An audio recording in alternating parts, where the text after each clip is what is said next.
All of you understand that our cities are a part of our greatest economic assets. This is where most Australians live. 75% of us live in our major cities and regional centres. This is where most of our GDP is derived. Livable cities, cities that work, are enormous economic assets. They are vitally important to our strong economy. And we have some of the best cities, the most livable cities in the world. $1 well spent on planning can save you hundreds, if not thousands of dollars in poor investment if you don't know what you're seeking to achieve at the outset. Planning is absolutely critical. The ad hocery has got to stop. We've got to work together coherently, cohesively, federal government, state government, city governments, in developing these city deals, which are no more than agreeing on what we're seeking to achieve. And what is that? Well, we want to have livable cities. We want to make sure that we have the public space, the green space. We want to have the trees in our city that Greg Hunt speaks so passionately about and has done so much to promote. We want to ensure that we have the good transport infrastructure that Paul Fletcher's been discussing with the state government here yesterday, to ensure that people are not spending hours and hours every week, sometimes every day, tied up in traffic jams, not able to get from one place to another. By our nature, we are social animals.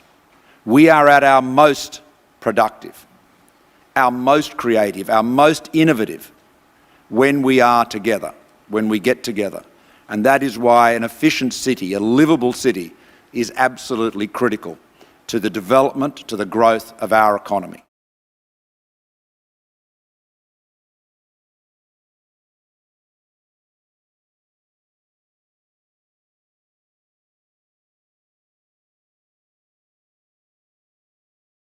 Gentlemen, welcome back to the banks of the Darling River. Now, a lot of people are talking about the changes on this planet, and undoubtedly things are getting drier here on the Darling catchment. It's having ramifications of drying out the Menindee Lakes and the Darling River and all the rivers of Australia. They do evaporate, and that's called nature. Now, I wonder what impact this is having on the eastern seaboard. It's all interacted. It's all one water source and it's all one environment. And when we start cutting up our water supplies, when we kill our river systems and our lakes, what have we got left going forward, ladies and gentlemen? They're talking about probably 40% less water coming down these rivers in the next 10 years. That's from the both Victorian and New South Wales government. And yet they're talking about dams. We do need water storages. It's called nature. And that's why the Menindee Lakes are so critically important to the whole Murray-Darling Basin. This is a man-made disaster, and every day on the radio all we hear is drought, drought, drought. We're well aware of the drought, but just remember those Menindee Lakes were drained twice in 4 years. The second time was a miracle the water actually got in there, so you kind of question, did nature preempt what we were facing? They gave us a chance and we destroyed it again. The Murray-Darling Basin Authority has a lot to answer for, ladies and gentlemen, and they're still turning a blind eye, as is the federal government. So we just ask you to please consider, the fires are terrible and our hearts goes out to those people, but please don't forget the Darling River. And I wonder long term what our children will think the impact was. We destroyed the rivers and the lakes, and we wondered why the environment dried out and catastrophic fires took over our country. Thank you very much indeed, ladies and gentlemen.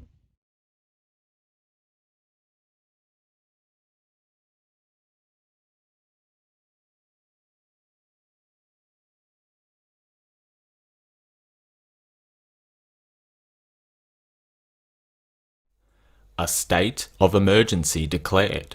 Military on the ground. Displacement of regional communities and calls for national reviews into land management across the country. The Agenda 2030 plan has begun in Australia. G'day everyone, Ethan Nash from TOTTnews.com here, and there doesn't seem to be a peak to the ongoing bushfire saga in Australia. And in this report, we are going to take a look at what has been happening on the ground beyond the spin and deception of mainstream propaganda. On December 5th, 2019, we published the very popular piece, Australian Bushfires, a Smart City Conspiracy, which detailed inconsistencies with the official establishment narrative, whilst also making the link between geoengineering, Clara's high-speed train line, and the bushfire path.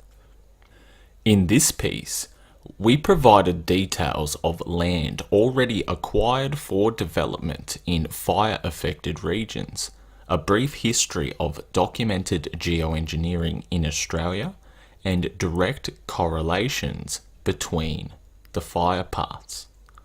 As we have been publishing about on the website, smart cities are a direct initiative of the Australian government being introduced right across the country, and the plans are directly linked to the Agenda 2030 initiative by the United Nations, to which our country signed in 2015. Since releasing this piece, which mainly focused on the cause and immediate effect of the fires spreading, many new developments have been revealed on the ground of affected areas that indeed signify the international plan is underway in Australia. Defined, devised, and driven by countries as the most intensive international multi-stakeholder consultation in history, UN Agenda 2030 is set to become the main reference for development policies and programs at a national level and in the push for a world government. We, the heads of state and government and high representatives meeting at the United Nations headquarters in New York from 25 to 27 September 2015, have decided today on new global sustainable development goals. On behalf of the peoples we serve, we have adopted a historic decision on a comprehensive, far-reaching and people-centered set of universal and transformative goals and targets. We commit ourselves to working tirelessly for the full implementation of this agenda by 2030.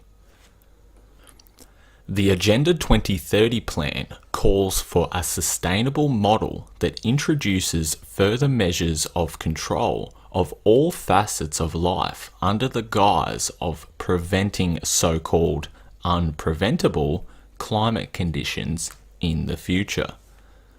As we have explored, over the 2018 to 19 summer, Australia was further pushed by geoengineering programs to the brink of water scarcity, while continuing to restrict land burning practices, selling off private water assets, and further cuts to the resources needed to prevent a national tragedy. The conditions were set, and here we are just 12 months later, folks, with Australia on fire. Interestingly, just months before the bushfires began to spread, in October of 2019, the United Nations called for an overhaul of the world trade system to help achieve this target.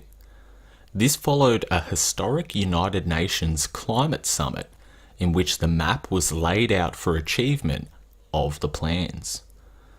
Chemtrail and aerosol spraying, as well as fire twisters and other strange weather patterns, have been seen, some of which we reference in the original piece, all increasing since the start of the fires. Let's not forget highly flammable chemicals and substances such as aluminium and barium have been sprayed across our skies and upper atmospheres as a means of preventing heat on the planet. As part of the United Nations Paris Agreement, weather modification tactics are discussed about being employed to bring about a new green economic order. However, weather is not the only element involved in this plan, and we have already begun to see further representations of the Agenda 2030 plan unfold before our eyes during the fire crisis. As Australia continues to burn, just as expected, the sprouting seeds have emerged in what many always envisioned the Agenda 2030 plan to look like ever since it was announced. Not only are millions of hectares burning in locations that will be used to develop a high-speed rail line and 8 new advanced smart cities, but some of the activities and word we have received on the ground paint a shocking picture of what the future may look like under this plan. While fires progressed down the east coast of Australia, a state of emergency was declared across New South Wales by the Premier shortly after. Presented as a humanitarian measure that would ensure vital resources are deployed to assist the victims, many remained blissfully unaware of what some of the true measures included when this announcement was made. Under a state of emergency, the Premier warned citizens of New South Wales that they will be subjected to forcible removal off their property and land, while authorities on the ground warned locals in many regions they would be subjected to forced evacuations if required. Since this announcement, the tide has quickly turned. The Australian Defence Force was deployed across the country without the knowledge of the New South Wales Fire Chief or communication on the matter. Many residents in fire-affected areas have since described violations of their freedoms by being forcibly ejected from their land and properties under the guise of safety and security. We have also seen many communities and regions take a devastating hit on their water and food resources, leading to declines in vital necessities. This includes highways being blocked, infrastructure collapsing, scarcity of resources, isolation without rescue, and much more. Let's not forget, both the United Nations and World Bank have estimated that by 2025, 1.8 billion people will be living in countries with absolute water scarcity, and 2/3 of the world's population will be under water stress. As an era of uncertainty regarding water supplies approaches, public reports on foreign investments reveal that over 10% of entitlements in Australia are currently owned by foreigners, with China and the US at the top. In Queensland, for example, Tamborine Mountain has run out of water supplies during the bushfire crisis. Meanwhile, Coca-Cola and their water miners still harvest millions of litres privately during the crisis.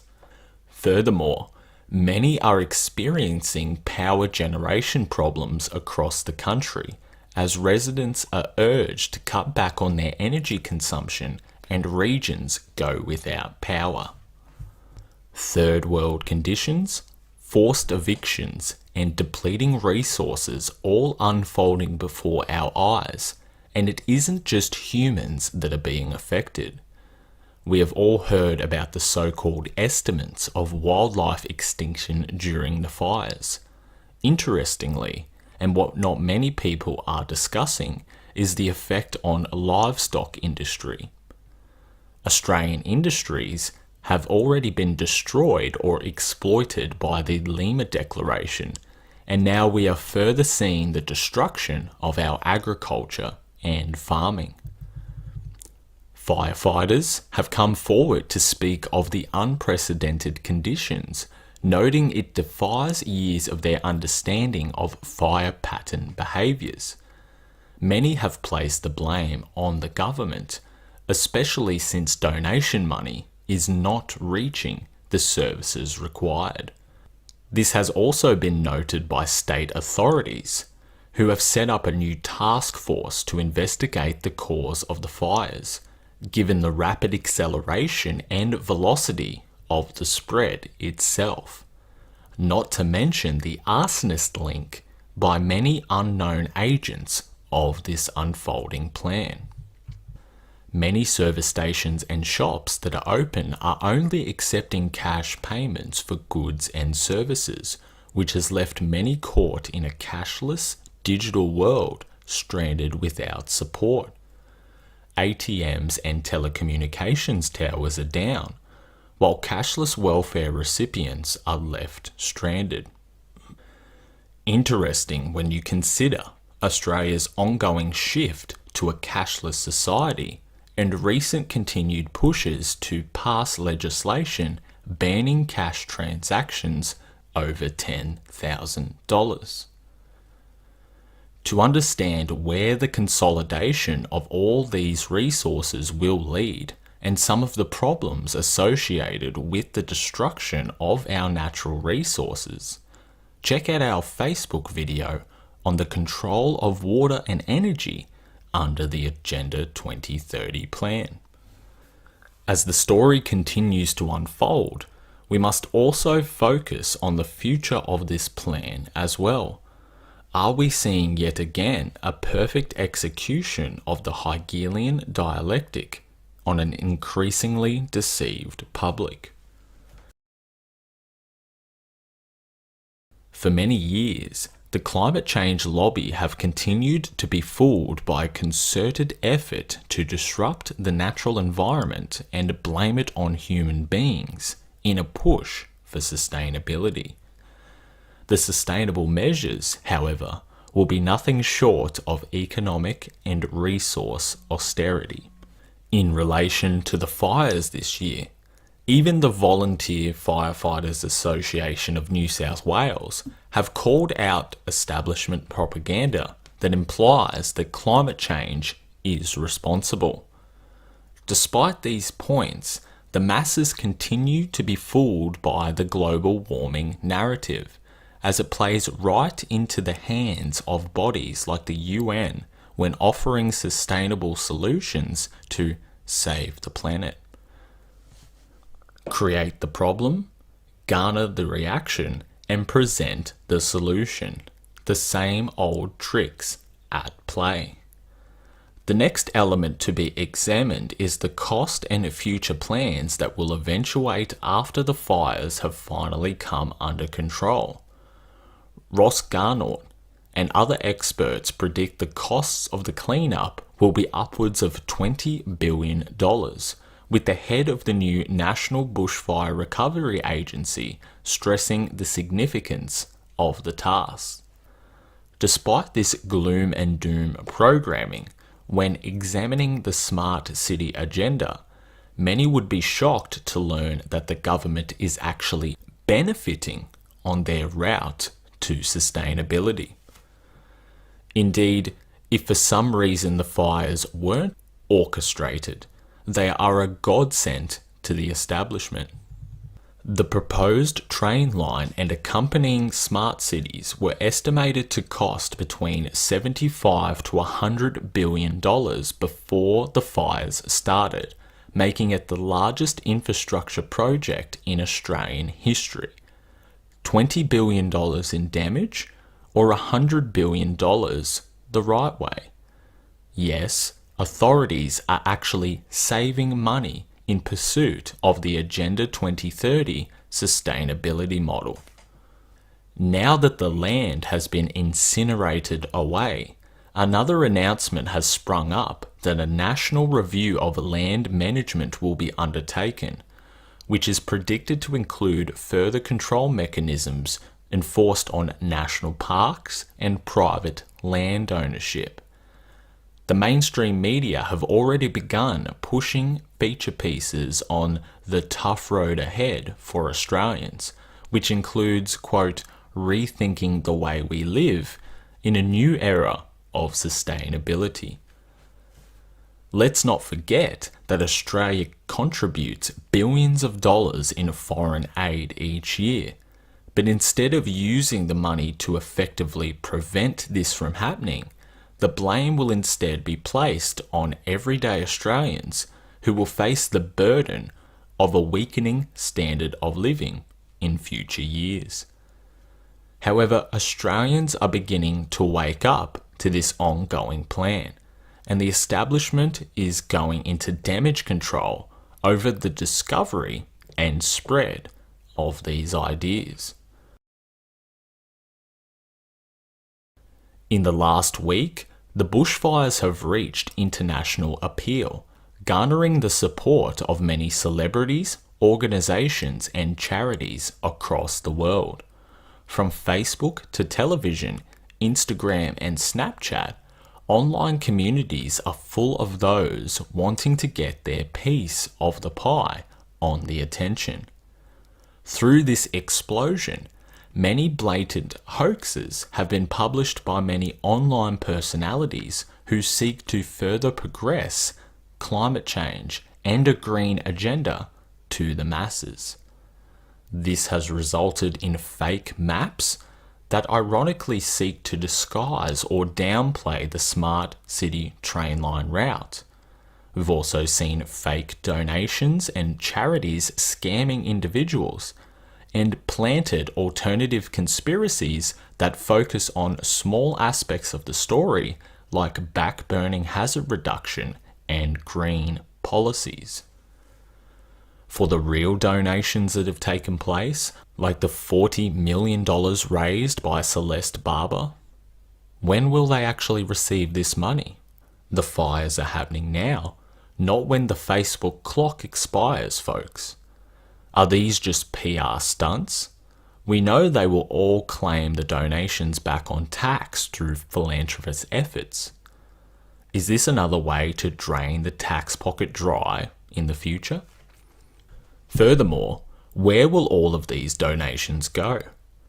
Donations from the 2018 drought disappeared, and many farmers did not see a cent from campaigns launched by the Today Show and other outlets. Let's not forget about the arsonist conspiracy dominating the airwaves.